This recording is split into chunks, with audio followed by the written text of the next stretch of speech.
Hey everyone, I am in the Ozark Mountains of Northwest Arkansas in a little town of 2,200 people called Eureka Springs. So I want to show you how to spend a day here.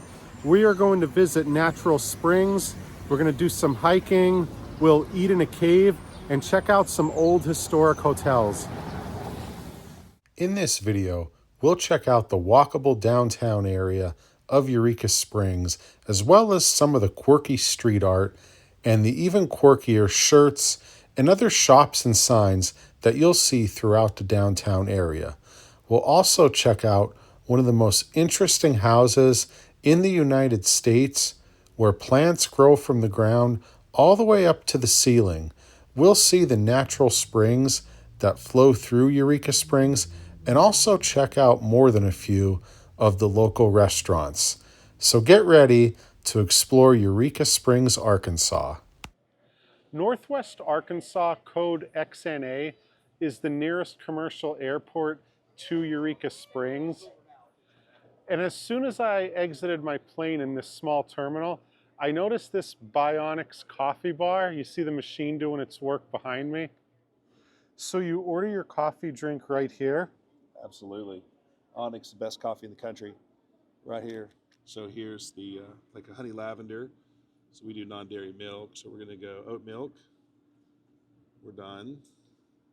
Check out and place order. So I think it's nodding its head, saying thank you. And here we go. It's grabbing the cup, doing some stuff I can't quite see. It's hard to keep up with this thing. So he did not order a cold brew, I take it. That's right. Just entertain for a second, while your coffee's brewing. So there we go.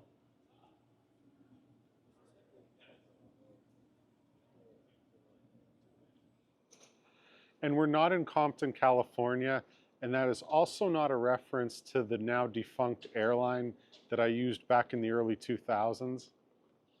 Most of the big rental car companies have locations here, so it's about a 1 hour and 20-minute drive to Eureka Springs from the airport, even though it's only about 30 to 35 miles.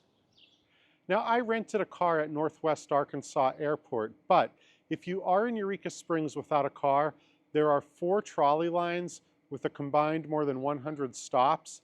They run from generally 10 to 5, and you could pick them up right here downtown, and they go as far out as the lake to other attractions well outside the center of town. If it's your first visit, the Eureka Springs Historical Museum is an ideal place to start. You can get a grasp of the local history here, from the indigenous people to Eureka Springs being started as a wellness resort to the tourist town that it is today. Greetings, stranger.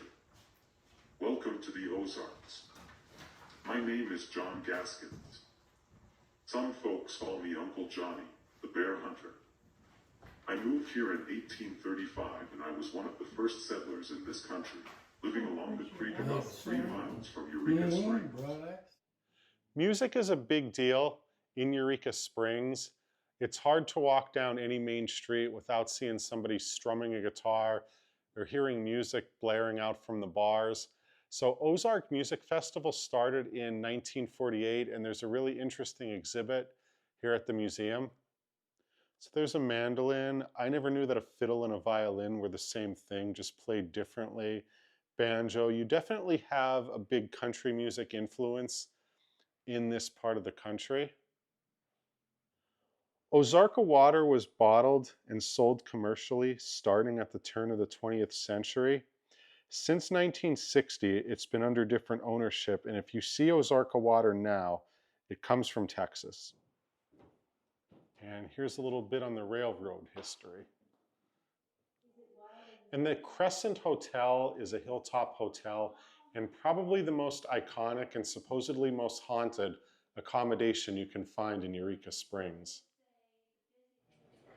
Sparky's Roadhouse Cafe has been here in Eureka Springs since 1959. It's right along one of the main streets. You could watch the trolley go by, and there's all kinds of cool memorabilia all around the restaurant.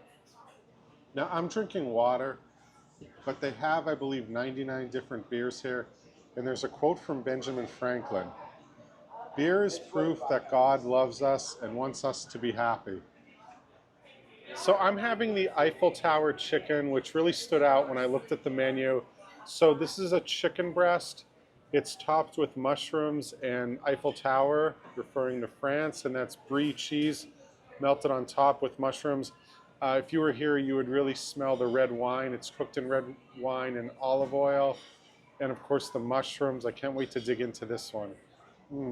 So I could taste the garlic. I could also taste the red wine. Brie's a little bit salty. I love the way all these things go together. Makes me miss France, but also makes you appreciate Eureka Springs, Arkansas. And check that out. It's an upside down bowling lane with pins and ball. During my trip, I'm staying at the New Orleans Hotel. Like many of the buildings in Eureka Springs, the New Orleans Hotel is on the National Register of Historic Places. There's a little bar in the corner here called the Voodoo Lounge. Not sure if any of the Rolling Stones have ever been, but then there's also a bar in the basement where you could also have breakfast. Another lodging option is the Brownstone Inn, although I'm not certain whether or not you get to dance with Mr. Brownstone here. Balconies are a big thing in downtown Eureka Springs. The New Orleans Hotel has one, and perhaps more exciting, there is a nut house right across the street. For years, I've been reading Keep Austin Weird, Keep Portland Weird, and there definitely is that kind of vibe in Eureka Springs. The downtown shops start to close around 5 o'clock.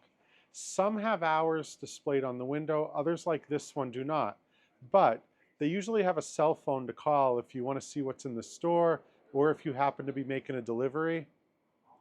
One of my favorite travel podcasts, and the first one I was ever a guest on, is the Amateur Traveler Podcast. If you're familiar with that podcast, at the end of it, the host, Chris, asks, "You really know you're in destination when?" Well, I'm going to answer that right here. You really know you're in Eureka Springs when? A, the business hours say open till we close. B, every other shop seems to have shirts that say things that most people would just keep to themselves. And finally, when your 1 block walk back to your hotel feels like a workout on the treadmill with the incline all the way up. Of all the stores, 70 plus in Eureka Springs, East by West has to be one of the more interesting ones because there's a pet rabbit that sits at the counter during transactions and does this. You would sign that for me? Okay. Your receipts. And here's that. Oops. Center Street is one of a handful of windy roads lined with mom and pop shops like antiques, clothing, bakeries. And speaking of the latter, I am at MJ's Macarons and More. My eyes light up when I see a place like this. And so basically this place does around 550 macarons and rotates 10 or so in and out every week.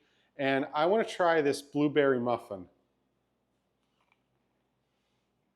The shells are on the thicker side, but I really liked hints of cinnamon I tasted. I tasted the blueberry after a few seconds. I believe it is a cinnamon brown sugar ganache in that one. So this is an espresso shell, an espresso buttercream, and the beans are made at a shop which just a couple doors down.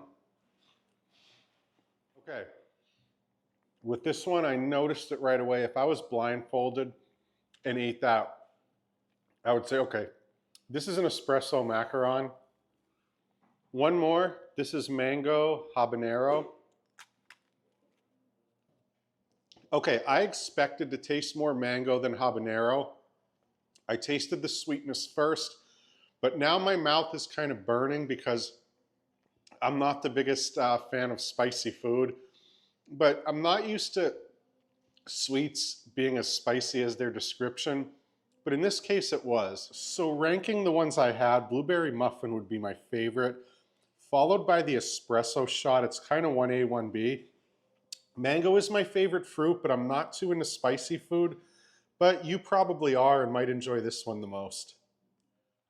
So coming off Highway 23, I saw a sign for Quigley Castle, the strangest dwelling in the Ozarks, so I decided to pull over and I'm going to do a quick tour. I want to find out what's so unusual about it. 1828, she married my great-grandfather, Albert Quigley, and they moved to this spot on his family's farm where a lumber shack used to sit. And by that point, Albert had cut the lumber off the farm in preparation to start the project. And Elise was worried that the wood would warp in the time it took for the war to end. Albert and Elise Quigley's great-granddaughter now lives here in this place that is on the National Register of Historic Places. The cactus plant growing out of the ground in the kitchen reminds me of the Earthship I stayed at in Taos, New Mexico. And there's something from Philadelphia, which is the city in my home state. I believe the granddaughter lives upstairs.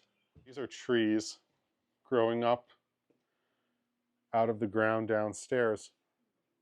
And you can also walk the gardens, which are behind the house.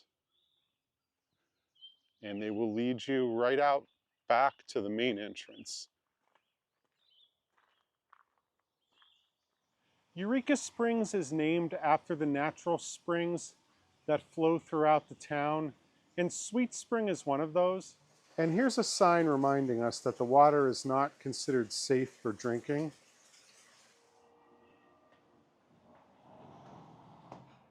Now I'm having dinner at Rogue's Manor, which is next to Sweet Spring. Now that is not part of Sweet Spring right there. That's just a little pond made by the restaurant, but it does add to the ambiance. And the bread's served nice and warm. My fingers are kind of a little bit hot as I'm touching it. I'm starting with the curried seafood chowder, which looks more like an entree than an appetizer. So the soup has tomato, scallops, shrimp, and salmon in it.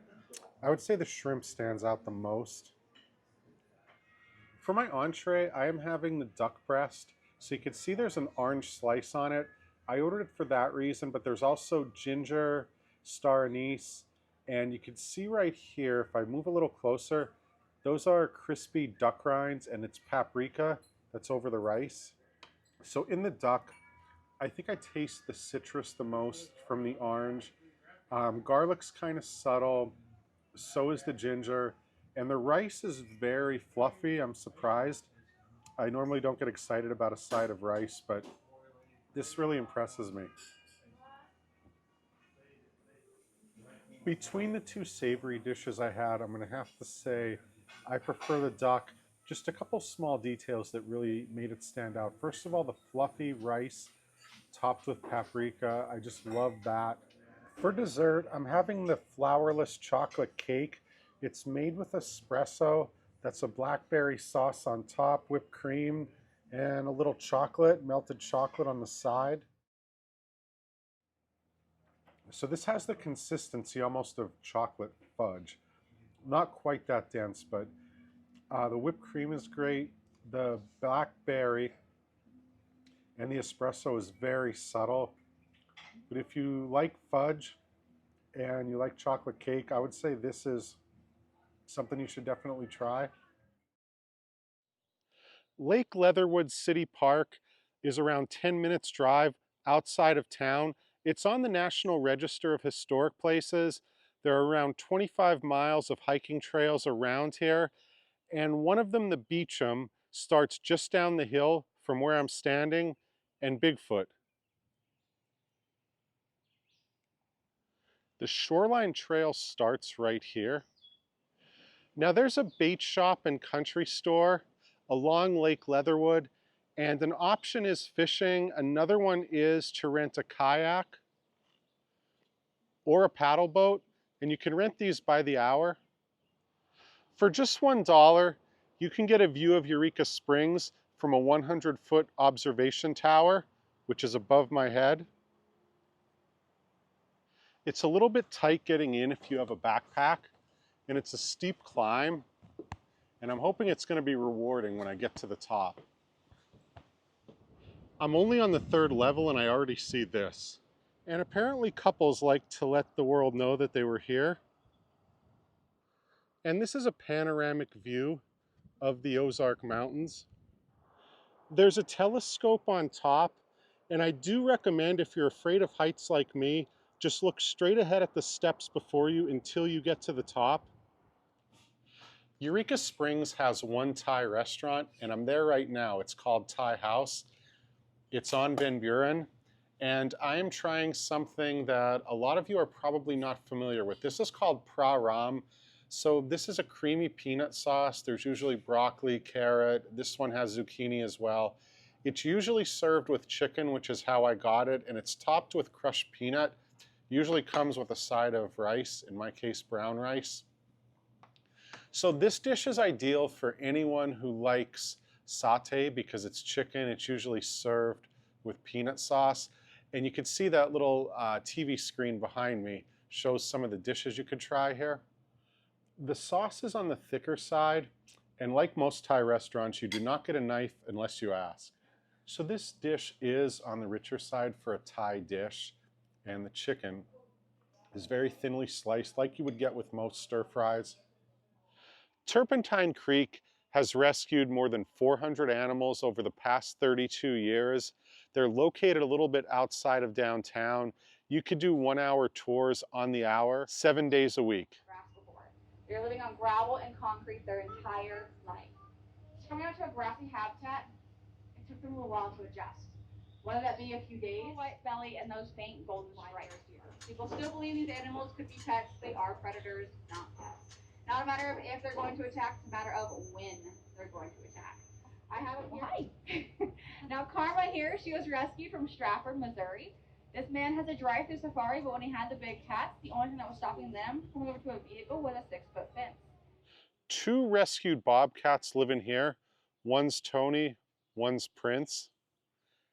Up at the Great Passion Play, there's a Christ of the Ozarks statue that's free to visit, and we're gonna go check it out. This 67-foot statue was completed in 1966 AD, and the arms stretched out are 65 feet. Now, I've never seen the big one in Rio de Janeiro, but I have seen Christ of the Pacific in Lima, Peru, which is 121 feet high. One notable difference between this one and the one in Lima is the arms are straight here, whereas they're bent in Peru.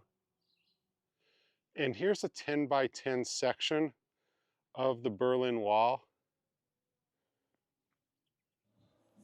Highway 62 is lined with dozens of small businesses, restaurants, antique shops, and more. This place I'm at right now, which is Bubba's Barbecue, really stood out. So I am here to try the brisket, but I also noticed a lot of cool pictures along the wall. Like right here is former Governor Bill Clinton with some people putting quotes around the children posing with him. For a town of 2,100 and some people, I feel like Eureka Springs has one antique shop for every 250. So Highway 62 Antiques is on Van Buren Road, which is also Highway 62, and they have 6,000 or so antiques for sale. And I'm fixated on this corner, which kind of brings me back to my teen years, Shawn Michaels and Sega. And of course, vinyl. And I looked through here, I couldn't find too much that I owned at one point, but I did have this one in elementary school, and Playboy magazines, and starting lineup figures of a rookie David Robinson, and also Michael Jordan, number 23, and Don Russ baseball cards. Carving in the Ozarks happens the 4th weekend in April in Eureka Springs, Arkansas. So basically you have around a dozen professionals here carving different items that eventually end up getting auctioned off, like owls, eagles, bears, etc.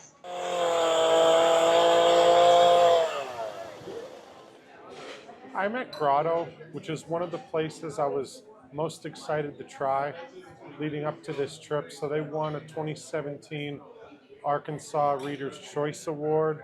And I'm having the grotto style ribeye. So it's topped with a béarnaise sauce, jumbo lump crab meat, and I got a side there of acorn squash. Now it's grotto wood-fired grill and wine cave. There's the wine and there's the cave. These are not decorations. These are natural springs right behind me. All right, I tried my first bite without the béarnaise sauce. It's tender, a little bit salty. The béarnaise sauce adds a buttery texture, like some richness to it. All right, the béarnaise sauce does add a buttery texture to it, adds richness to it. Tasted a little bit of pepper. I don't know if it's the seasoning or the béarnaise sauce, but I don't think it's an absolutely necessary addition. I got it as an add-on. I think you can enjoy the ribeye by itself, but I love the crab meat. Thank you very much for watching. If you like this video, please subscribe. I got more trips coming up soon. I'm going to be heading down to South Carolina in May, and then out to Phoenix, Arizona over Memorial Day weekend. Then in June, I'm going down to Tupelo, Mississippi, and then also out to Wyoming. Both of those are states that I've never spent a night in before, so I'm looking forward to that. I hope you get to come to Eureka Springs, and I look forward to sharing more videos with you soon.